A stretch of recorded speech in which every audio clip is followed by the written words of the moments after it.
Late Tuesday night, a big low pressure area moved in and just drummed the roof. Couldn't sleep after 3 o'clock. Here's a picture of it where it says Seychelles. Just an awful storm. But in the morning, those frigate birds are out in the middle of all this stuff. I don't know how they did it, but they do it. It's utterly bizarre how hard the rain is coming down.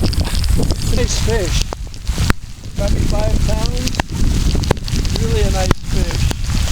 Okay, let's get one last picture and we'll get him off. Riding a bike on the path was a lot of fun too, as you can imagine.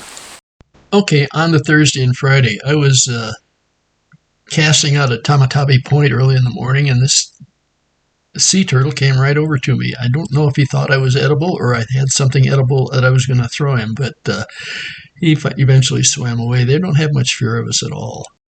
Unfortunately, later in the morning, I inadvertently hooked one of these guys. I figured it was going to be a disaster because they swim very well, but this one let me catch up to him, and I was able to grab it, pull him back just in time, and pull that hook right off his shell. Here's a small snapper, but a good-looking fish.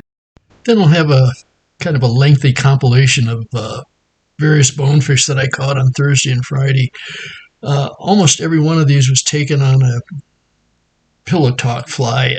If you had to use one fly, and which basically what I did on the island is use a pillow talk in a few variations, but they ranged from little number 10s all the way up to number 4s, and some of them had big heads, some of them have lesser heads, and some of them have more weight and some lesser. So that color combination of chartreuse over white seems to be very effective here. In fact, I can't imagine trying to fish here without that type of fly in my box.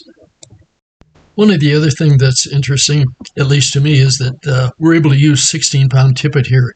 These bonefish don't seem to be leader shy at all.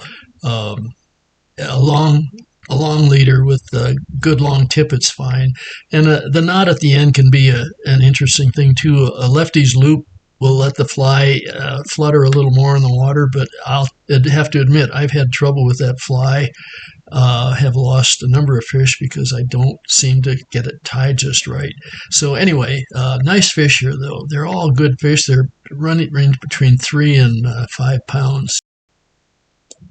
On Friday, because the springer tides are in at this point, I was able to walk out toward the end of the reef at low, and didn't catch much of anything except these cute little reef baby groupers. They're very pretty, and I probably caught 6 different types of them. So that was about it. The next little sequence, I'm pointing at this very, very large, very shallow flat area out by that point where I did some fishing. That's Point Dot. And here they come. This is an amazing thing to see when you get hundreds of these bonefish racing in over this perilous flat. They're terrified of it. I thought I should be able to hook a fish or two here, and I really was very unsuccessful with it. The bonefish are just scared to death of being out exposed like this. So what they really want to do is race in and get into the flats where they can get out in the weed beds a lot. So it was unsuccessful. I had 3 strikes the first day and just 1 the second day. It's interesting to note that this whole event of the bones as a group passing by took probably no more than 5 minutes to get them all through. After that, there was nothing coming in. They simply all came in together, and then I separated from the group once they get onto the weed beds in there. But it's fascinating to watch them. I just wish I'd hooked 1 or 2 of them. This is my last supper. I always have a little bit of wine to go with it, but I did another takeout. This one's known as a chicken burger with a big pile of French fries at the bottom. The dinners here are actually extremely well done. I simply don't have the patience to wait till 7 o'clock at night. I probably should, because I have to pay extra for the takeouts.